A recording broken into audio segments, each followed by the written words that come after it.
네, 3주차 3차시 수업을 시작하도록 하겠습니다.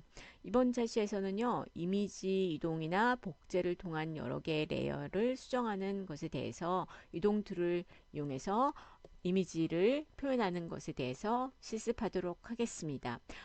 이동 툴은요, 이미지를 선택하고 원하는 위치로 드래그해서요, 이동할 때 주로 사용합니다. 우리 지난 시간에 제가 지난 2주차에 설명을 했었죠. 무브 툴. 그래서 무브 툴은요, 무브 툴을 선택하고 Alt를 누른 채 드래그를 해서 이동을 하면요, 이미지를 복제할 수가 있습니다. 그럼 우리가 한번 실습을 해보도록 하겠습니다. 자, 그러면 지금 제가 창을 꺼내는데 이번에는 이동해서 복제하고 하는 거기 때문에 창을 두 개를 꺼내도록 하겠습니다. 그러면 먼저요, 이게 지금 하나의 배경 사진이 있고요. 그 다음에 복제할 오브젝트가 있는 이미지를 또 하나 꺼내 보도록 하겠습니다. 제가 네, 그렇게 하고요. 그 다음에 또 하나 오브젝트 선택하도록 하겠습니다. 지금 자 보세요. 지금 이 창은 제가 첫 시간에 여러분들 지난 시간이죠. 포맷에 대해서 알려줬어요. 그 파일명이요. 이게 바로 PNG 파일입니다. PNG 파일은 오브젝트만 나오고 배경은 안 나와서 투명하게 배경은 투명하게 처리돼서 나오는 거기 때문에 합성하기에 굉장히 좋은 포맷명입니다. 그래서 제가 지금 이 배경에 여러분들이 제가 두 개의 창을 열었을 때 이 이미지를 여기다 합성하려고 하나 보다라는 추측을 하실 수가 있습니다. 네, 맞습니다. 지금 그렇게 할 거예요. 먼저 여러분들이 뭔가 실행하려면 제가 레이어를 락을 풀어줘야 된다고 얘기를 했잖아요. 이 png 파일을 지금 이동 툴, 제가 이동 툴은 이미지를 선택하고 원하는 위치로 드래그해서 이동할 때 사용한다고 무브 툴은 얘기를 했죠. 그럼 얘를 가져다가 이 두 개를 열어놓고요. 두 개를 열어놓고 이동 툴, 무브 툴을 선택하신 다음에 이렇게 드래그 하시면 일로 들어갑니다. 분명히 얘를 일로 옮겼는데 얘는 그대로 있죠. 네, 그렇습니다. 얘가 일로 드래그 했다고 얘가 없어지지는 않습니다. 이렇게 해가지고 어떻게 됐나요? 하기 전에는 분명히 제가 처음 열었을 때는 어떻게 됐죠? 이렇게 레이어 하나였던 것이 내가 이 지금 오브젝트 있던 창을 열었더니 얘를 드래그 했더니 이 레이어를 같이 보여주면서 할게요. 지금 창이 작아가지고 여러분들이 안 보이니까 지금 이렇게 해서 얘도 조금 줄이도록 할게요. 이렇게 이렇게 있던 곳이 제가 선택 툴로 이렇게 이동을 했습니다. 이렇게 이동할 때요. 여기서 이렇게 나갈 때 잘 안 되잖아요. 그럼 이렇게 해서 계속 드래그 하세요. 그렇게 하면은 이 지금 여기 있던 것이 이 커서가 이렇게 되어 있잖아요. 무빙 툴은 근데 뭔가를 가져오면요. 이렇게 플러스 사인으로 이렇게 네모 박스가 뜹니다. 그러면서 여기에 네모가 이렇게 생기거든요. 이렇게 하시면 드래그가 됩니다. 그러면 자동으로 이동해서 가져오면요. 자동으로 이 오브젝트의 레이어가 생성이 돼서 레이어가 추가가 됩니다. 그래서 자연스럽나요? 뭐 그게 나쁘지 않아요. 그죠? 배경이 없으니까 우리가 배경을 이렇게 없애는 그 작업을 안 해도 되니까 편하죠. PNG 파일은. 그래서 이렇게 왔어요. 그러면은 얘를 여기다가 다양하게 풍선을 띄워보고 싶어요. 그럼 어떻게 해야 될까요? 그러면은 다양하게 풍선을 띄우고 싶으면 우리가 얘를 복사하면 되겠죠. 제가 아까 얘기할 때 무빙 툴을 가지고 복사하려면 어떻게 된다 그랬죠? 자 보세요. 이렇게 해서 Alt를 누르세요. Alt를 누르면 키보드가 바뀌는 게 보이나요? 자 이렇게 됐던 이렇게 생겼던 커서 모양이요. 제가 Alt를 누르면 이렇게 검은색과 흰색의 커서로 바뀝니다. 그러면 이게 복제가 된다는 뜻이거든요. 자 보세요. 이렇게 눌러서 이렇게 드래그하면 복제가 어느 많이 됩니다. 그러면서 레이어가 자동으로 복제가 되는 게 보이시죠? 그래서 이렇게 바꿀 수가 있어요. 이렇게 안 하고 제가 지난 시간에 알려줬죠. 복제를 하는 방법은 이렇게 해서 하는 방법이 있고요. 아니면 또 컨트롤 J라는 단축키가 있다고 얘기를 했죠. 그래서 여러 방법으로 여러분들이 할 수가 있어요. 그래서 여러분들이 스테이지에서 이 화면에서 복사를 하고 싶으면 그 오브젝트에 대해서 복사를 하고 싶으면요. Alt 키를 누르고 조금 기다리세요. 그래서 커서가 이렇게 이 모양으로 바뀌면 이렇게 하시면 되는 겁니다. 그래서 한 뭐 3개 정도 이렇게 해볼까요? 그래서 재밌다고 많이 하시지 말고요. 자, 봅시다. 이렇게 똑같은 오브젝트를 복사해서 놨더니 이제 내가 이 이미지를 선택하고 싶어요. 그런데 레어는 여기 선택되어 있잖아요. 여러분들 이 레어 이름 바꿔주셔야 돼요. 이렇게 하면은 지금 얘만 움직일 수가 있어요. 그죠? 그래서 얘를 해주고 싶으면 어떻게 해야 될까요? 얘를 하고 싶으면 이 레어에 가셔가지고 해야겠죠? 그리고 마찬가지로 이 오브젝트를 선택하고 싶으면 이 레어에 가서 여러분들이 작업을 하셔야 됩니다. 이렇게 빨리 하려면 저는 우클릭해서 이 레어를 선택해서 이렇게 가면 되고요. 이렇게 했어요. 우리가 이제 합성을 할 때 똑같은 크기의 오브젝트가 이렇게 꽉 차게 있으니까 답답하죠? 우리가 원근감이라는 게 있잖아요. 가까이 있는 건 커 보이고 멀리 있는 건 작아 보이는. 그죠? 그래서 같은 걸 저희가 같은 이미지를 가져왔더라도 크기로 조절해서 원근감을 표현할 수가 있는 겁니다. 그래서 한번 원근감을 표현해 볼까요? 그러면 먼저 얘를 조금 뒤로 보내도록 하겠습니다. 뒤로 작게 원근감을 나타내면 좀 작으면 되겠죠? 그럼 어떻게 해야 되죠? 컨트롤 T 눌러서요. 트랜스폼이 나오면 이렇게 작게 조금 꾸미고요. 엔터 치시고 이제 이 레이어로 가셔가지고 얘도 마찬가지로 컨트롤 T 눌러서요. 이렇게 이미지를 이렇게 적당히 조절해주면 좋겠죠? 그리고 엔터를 누르시면 됩니다. 그리고 이 레이어에 가가지고 얘도 조금 너무 큰 것 같으니까 조금만 좀 줄여볼까요? 이렇게 해서 하면 될 것 같고요. 그래서 제가 아직 원근감이 조금 안 나타난 것 같아요. 그래서 조금 더 해보도록 하겠습니다. 좀 멀리 가는 애는 이렇게 조금 작게 해볼까요? 그래서 조금 나은가요? 얘도 조금 너무 크니까 조금 얘도 바꿔보도록 자, 이렇게 우리가 했어요. 3개. 좀 몇 개 더 할 걸 그랬네요. 위치가. 조금 얘가 외로워 보이네요. 이렇게 위치를 선점을 하고요. 자, 됐습니다. 이렇게 해서 여러 가지 이제 레이어가 나왔어요. 그러면 제가 여기서 또 재밌는 거 하나를 알려줄게요. 이 똑같은 오브젝트, 이게 뭐라 그러죠? 이 열기구라고 그러죠? 얘라고 자꾸 얘기했는데 제가 이름을 얘기하겠습니다. 이 열기구가 이렇게 있는데 다 색깔이 똑같으니까 재미가 없잖아요. 누가 봐도 똑같은 걸 복사했다는 그런 느낌이 들잖아요. 그럼 그러지 않기 위해서 제가 이 열기구 지금 얘의 이 열기구의 색상을 변경해 보도록 하겠습니다. 우리 배웠죠? 어디 가야 되죠? 이미지 가서 어저스먼트에 가서요. 그 다음에 휴앤 세츄레이션 가서 여기서 열기구를 이렇게 색상을 변경을 해 보도록 하겠습니다. 이렇게 해서 색상을 변경해서 하면 좀 더 낫겠죠? 얘도 마찬가지예요. 이 열기구도 선택하신 다음에 이미지 가서요. 이렇게 똑같이 다른 느낌으로 해주시면 좀 더 다양한 여러 가지의 열기구가 있다고 우리가 느껴지겠죠. 이렇게 해서 우리가 색상으로 좀 여러 개가 있는 합성한 티가 안 나는 그런 작업을 했습니다. 이렇게 했으면 자 보세요. 이제 작업량이 많아지니까 레이어가 많아졌죠. 근데 지금 보시면 배경이 이게 배경이고요.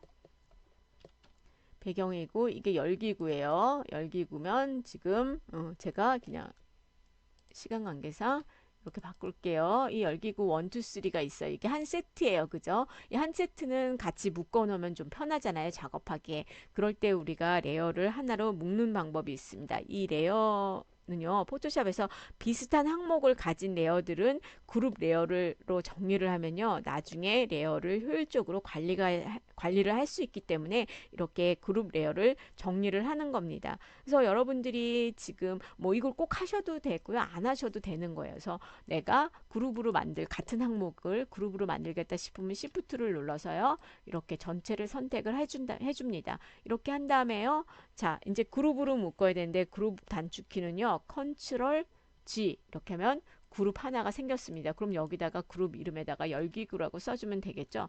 열기구는 영어로 뭐죠? 제가 기억이 안 나네요. 그래서 여기서 그냥 제가 뭐로 이렇게 열기구라고 해서 이렇게 넣어놨습니다. 이렇게 넣어놓으면 나중에 작업을 할 때 열기구에 대해서 내가 뭔가를 하려고 할 때 이 레이어를 선택하시면 이렇게 세 개가 한꺼번에 그룹이기 때문에 같이 가는 거예요. 그래서 이게 계속 가는 건 아니고요. 이 폴더, 그룹에 된 폴더를 여러분이 선택해 줬기 때문에 그렇게 가는 거고요. 이제 여기서 레이어를 선택하시면 이 세 번째 열기구가 이렇게 선택이 되고요. 같이 안 가고요. 두 번째 이렇게 가고요. 세 번째 지금 1, 2, 3이 제가 거꾸로 하고 있습니다. 이런 식으로 여러분들이 선택을 할 수가 있습니다. 한꺼번에 같이 하고 싶으면 같이 선택을 해주시면 돼요. 그래서 이렇게 필요 없을 때는 내가 이렇게 폴더 안에다가 집어넣으면은 레이어가 간편하게 보이겠죠? 그래서 여러분들이 나중에 중간고사 작업하실 때는 제가 선택사항으로 여러분들 폴더에다 그룹별로 같은 항목끼리 저장을 해서 레이어를 그렇게 만들어서 제출을 해야 됩니다라고 얘기하면 바로 이렇게 작업을 하시면 되는 겁니다. 이해하셨죠? 제가 그리고 레이어에다가요 이름 명칭을 쓸 때 한글을 안 쓰는 이유는요, 어도비는 우리나라 게 아니에요. 그래서 물론 한글로 나오기도 하지만요, 한글로 써도 별 문제는 없어요. 사실 포토샵에서 한글 레이어 이름을 한글로 쓰고 저장명을 한글로 써가지고 뭐 작업이 안 열렸다, 오류가 떴다는 일은 없습니다. 보통 에펙 같은 데서는 오류가 나거든요. 근데 포토샵에서는 오류는 나지는 않아요. 하지만 그래도 여러분들이 이렇게 한글의 숫자 이렇게 이게 뭐라고 표현할까요? 이게 데이터 용량이라고 표현을 해야 될까요? 근데 한글을 쓰는 것보다 영어를 쓰면 조금 더 데이터도 작아지고 오류가 나는 걸 방지하니까요. 그리고 뭐 영어 공부도 한다고 생각하시고 영어로 된 레이어명이나 파일명을 되도록이면 넣어주시면, 영어나 숫자요, 그렇게 넣어주시면 될 것 같습니다. 이거는 필수는 아니에요. 그냥 옵션이라는 거 알아두시고요. 그래서 제가 지금 레이어 그룹 만드는 거에 대해서 설명을 했습니다. 그리고 레이어 만드실 때요, 레이어 제가 뭐 혹시 설명 안 한 게, 이걸 내가 버리고 싶다 싶으시면 가셔서 여기다 휴지통에 버리시면 되고요. 그래서 레어에 대한 설명은 혹시 제가 빠진 게 없나 싶네요. 아, 그리고요, 레어의 순서는요, 여러분들이 이렇게 드래그해서 바꿀 수가 있습니다. 제 원래는 1, 2, 3이었죠. 근데 여러분들이 이렇게 드래그해서 이렇게 하시면 레어의 순서는 언제든지 바꿀 수가 있어요. 제가 한번 배경을 여기 사이에다 넣어볼까요? 안 보이죠? 왜 그러냐면 지금 요거 뒤로 넘어간 거예요. 그래서 배경이 가리고 있기 때문에 얘가 안 보이는 겁니다. 이렇게 하면 다시 얘가 뜨고요. 그래서 이런 식으로 여러분들이 순서를, 레이어의 순서, 레이어, 이 레이어는 처음 시작하는 것부터 쌓인다고 제가 얘기를 했잖아요. 그러니까 이렇게 쌓여가지고 이미지로 표현되는 거니까 가장 처음 작업한 게 가장 하단에, 맨 하단에 쌓인 있는 겁니다. 그래서 순서대로 가장 최근에 작업한 게 맨 위에 가는 거거든요. 근데 이것들을 여러분들이 순서를 이렇게 드래그로 순서를 바꿀 수가 있습니다. 그렇게 하셔가지고 레이어 순서를 바꿔서 여러분들이 합성할 때 뭐 위치를 조절하시면 될 것 같습니다. 제가 여기까지 레이어 그룹 만들고 선택하는 거에 대해서 설명을 했고요. 이제 마지막 설명 이제 하나만 하면은 이번 차시 수업은 끝이 날 것 같습니다. 그러면 마지막 설명을 하도록 하겠습니다. 그러면 이번에는 이제 선택 영역, 모디파이 메뉴인데요. 선택 영역 수정하기에 대해서 제가 설명을 하도록 하겠습니다. 이건 간단하게 설명을 하고요. 네. 우선 제가 여기서 설명을 안 하고요. 도화지를 새로 꺼낼게요. 도화지 새로 꺼내서 설명을 하도록 하겠습니다.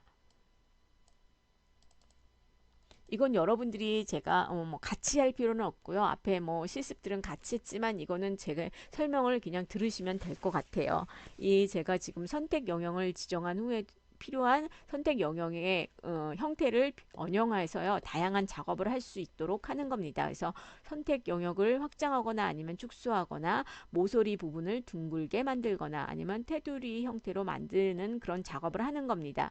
그래서 지금 이 선택 툴은요, 셀렉트 가셔서 모디파이에 가시면요, 지정된 선택 영역에 테두리라든가 아니면 가장자리를 둥글게 하거나 아니면 크게 하거나 작게 하거나 부드럽게 등으로 수정할 수 있는 메뉴입니다.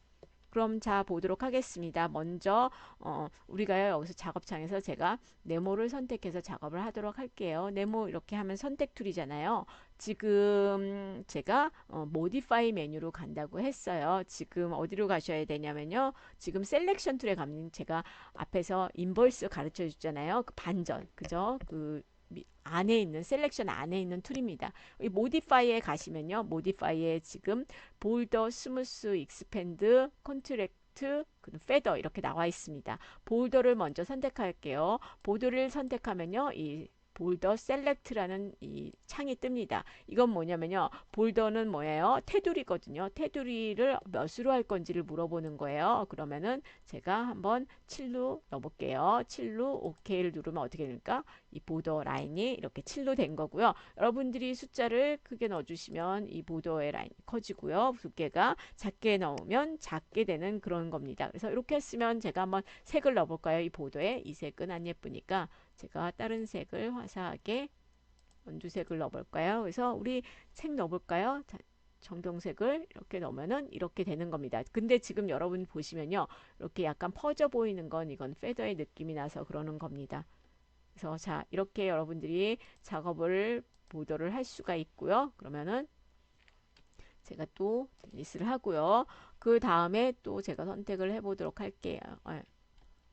제가 선택을 해보도록 할게요. 이툴하고 이툴하고 헷갈리시면 안 돼요. 이툴은 제가 나중에 도형 만들 때 여러분들한테 설명을 할 겁니다. 그래서 이툴하고 이툴을 굉장히 똑같이 네모로 생겼으니까 학생들이 가끔 작업하다 보면 헷갈려 하거든요. 근데 전혀 다른 툴입니다. 자, 봅시다. 어디 있었죠? 셀렉트 모디파이에 가시면요. 스무더입니다. 스무더를 레디어스는 이거 둥글게 하는 거거든요. 이걸 한번 10으로 해볼까요? 10으로 하면 이렇게 모서리가 둥글게 만들어주는 겁니다. 그래서 모서리를 둥글게 할 때 여러분들이 쓰시면 되고요.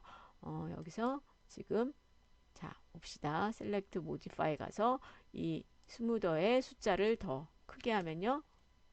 모서리가 더 둥그러지고요. 숫자가 작으면 모서리 둥근 게 아주 작아집니다. 이렇게 하시고 여러분들이 여기다가 이렇게 하시고 뭔가를 하실 때요. 항상 얘기하지만 레이어를 추가하시고요. 여기 에디트에 가면 필하고 스트로크 있는데 제가 선 스트로크 넣는 것만 알려줄게요. 이렇게 스트로크 해가지고 칼라 넣는 건데 이렇게 해서 칼라 넣으시면 이렇게 칼라가 들어가는 겁니다.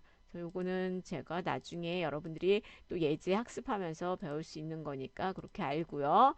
그리고 또 메모를 만든 다음에 셀렉트. 사실 이 모디파이는요 그렇게 많이 쓰지는 않아요. 근데 간간히 쓰기 때문에 이런 작업을 할 수 있는 선택 영역을 수정할 수 있는 이런 것들이 있구나만 알아두세요. 익스펜드는 영어 숫자 말들에도 이렇게 늘려가는 거, 확장하는 거예요. 지정된 선택 영역을 입력한 수치만큼 확대하는 겁니다. 그래서 제가 5가 들어있는데 10을 선택하면요. 이 10픽셀만큼 얘가 이렇게 확장을 하는 겁니다.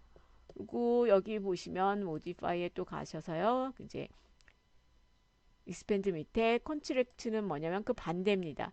이 반대로요. 제가 이거는 뭐냐면요. 축소하는 거예요. 그래서 지정된 선택 영역을 입력한 숫자만큼 15픽셀만큼 축소가 이렇게 되는 겁니다. 그러니까 익스펜드하고 컨트랙트는 확대 축소 반대 서로 반대라고 생각하시면 돼요. 그래서 이거 귀찮아 가지고 그냥 여기서 이런 거 안 하고요. 그러니까 정확한 수치를 입력해서 내가 선택을 해야 될 때는 그렇게 하는데요. 그렇지 않으면 다시 이렇게 그립니다. 이렇게 하고요. 여기 페더는 제가 보여줄게요. 페더는 이 뭐냐면요. 지정된 선택 영역의 가장자리를 입력한 수치만큼 부드럽게 이렇게 퍼져 보이게 하는 겁니다. 그래서 페더의 숫자를 크게 넣으면 페더가 커지는 거예요. 그래서 여러분들이 여기서는 볼 수가 없지만요. 제가 칼라를 넣어보도록 할게요. 지금 보이시죠? 이 가장자리가 이렇게 칼라가 이거 페더 됐다고 이렇게 얘기하고 페더 값이라고 얘기하거든. 페더 값이 높으면 이렇게 가장자리가 많이 더 퍼져 보이고요. 그러면 제가 여기서 셀렉트 모디파이에서 페더 값을 지금 30으로 했는데요. 10으로 했을 때는 어떤지 한번 봅시다. 어때요? 같이 그만큼 또 퍼져 보이나요? 비슷해 보이나요? 그러면은 더 조금 넣어야겠네요. 페더 값을 지금 그래서 2로 하면 좀 날까요? 여전히 퍼져 보여서 여러분들한테 차이점을 제가 못 주고 있네요. 그래서 아무튼 이렇게 퍼져 보이는 값을 얘기합니다. 그래서 많이 퍼지게 할수록 이 페더는 언제 주냐면요. 우리가 합성할 때 너무 잘라서 딱딱 이렇게 한 듯한 느낌 있잖아요. 뭐라면은 여기 이렇게 정확히 이런 것들은 정확해야 되지만 어떨 때는 좀 약간 이렇게 퍼져 보여야지 조금 합성한 게 인위적인 느낌이 덜 나거든요. 그때 많이 쓰는 겁니다. 그래서 제가 그 이미지 편집에서 부드럽게 편집을 하는 거에 대해서는 지금 이번 시간은 다 시간이 다 돼서요. 제가 다음 그 차시에서 이걸 설명을 좀 더 해보고 하도록 하겠습니다. 그래서 제가 지금까지 선택 영역에 이번 차시에서는요 선택 영역에 대해서 설명을 했습니다. 그래서 여러분들이 이 세 가지 툴에 대해서는 여러분들이 편리하게 활용을 하시면 되고요. 이 패더 값을 줘서 선택했을 때 부드럽게 만드는 거에 대해서는 제가 다음 차시에서 다음 차시가 아니라 4주차 수업에서 좀 더 많이 설명을 실습을 하면서 학습해 보도록 하겠습니다.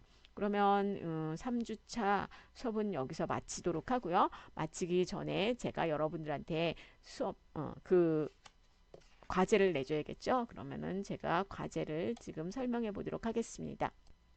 네, 이번 3주차 과제는 두 개입니다. 지금 여러분들한테 제가 소스를 줄 건데요. 이 소스를 가지고 여러분들이 선택 툴을 사용해서 이렇게 이미지를 만드시면 됩니다. 이렇게 만든 이미지는요, 여러분들이 저랑 똑같이 하실 필요는 없고요. 여러분들이 그냥 이렇게 얼굴 모양이 나타나게 하나는 만들어서 합성을 하면 되고요.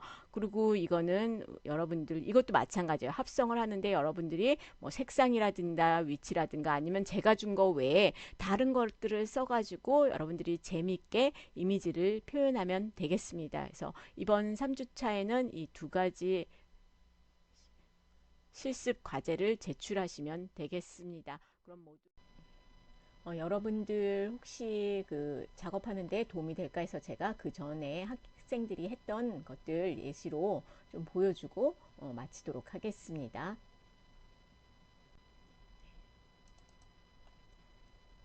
예, 학생들이 PSD로 제출을 해가지고요. 제가 조금 여는데 시간이 걸립니다. 네. 아이고, 이거는 제 사인이고요. 이게 왜 여기 나오는지 모르겠습니다. 제가 작업해서 그렇군요. 네. 네, 보이시죠? 지금 이렇게 작업을 여러분들이 다양하게 배경도 넣어서 작업을 할 수가 있고요. 제가 뭐 빨리 설명은 안 하고 지나가도록 할게요. 여러분들이 아 이렇게 작업을 할 수가 있구나 이런 아이디어가 있구나 생각을 하시면 돼요. 그러니까 저랑 똑같이 작업은 하지 않고 여러분들이 뭐 색이라든지 위치라든지 그런 것들을 다양하게 표현하면 되겠습니다. 학생이고요. 네. 화면에서 잘 보이는 거죠? 아, 이게 조금 밑에가 잘릴 수가 있겠네요. 잠깐만요. 제가 이거 크기를 조절을 조금 할게요. 다시. 조절이 위치가 밑에서 네, 됐습니다. 아, 이제 여러분들이 좀 편하게 보일 수 있을 것 같아요. 네, 됐습니다. 네, 고요. 그또 다음 학생 거. 네. 저랑 뭐 똑같이 해도 되고 똑같이 안 해도 되고 뭐 여러분들 마음인데 어쨌든 예쁘게 멋지게 표현하는 게 중요한 거잖아요. 그러니까 여러분들이 멋지게 다양하게 표현을 하시면 될 것 같습니다. 네, 이 학생은 이제 저랑 완벽하게 똑같이 카피 앤 페이스트 같이 했어요. 네, 네, 이 학생입니다. 이렇게 했고요. 네,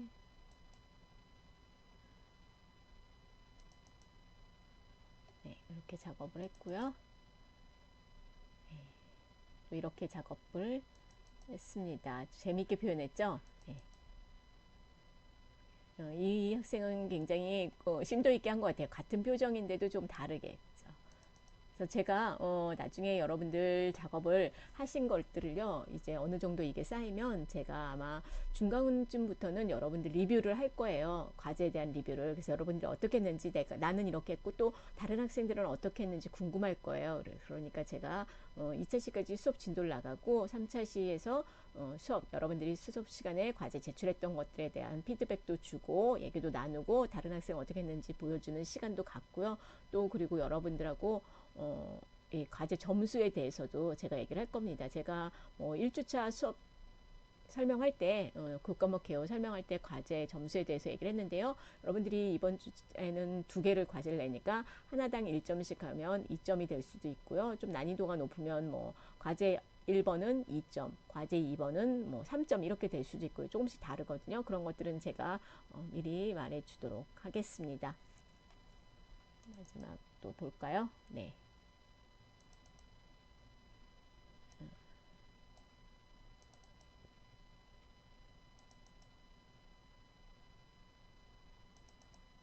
네, 이렇게 다 봤습니다. 그래서 이건 제가 일부만 보여준 거고요. 또 다양하게 표현한 것들이 굉장히 많아요. 재밌게. 그래서 어쨌든 여러분들이 배운 걸 가지고 여러분의 능력을 마음껏 발휘하셔가지고 재밌게 표현을 하시면 될 것 같습니다. 그래서 어느 정도 여러분들이 과제를 하는데 아이디어는 충분히 이렇게 예제를 보면서 받았을 거라고 생각이 들어요. 그래서 뭐 별 문제는 없을 것 같습니다. 그렇죠? 그래서 어쨌든 우리 또 잘 지내다가 또 과제 잘 제때 내시고요. 또 4주차에 3주차인가요? 다음 시간에 만나도록 하겠습니다.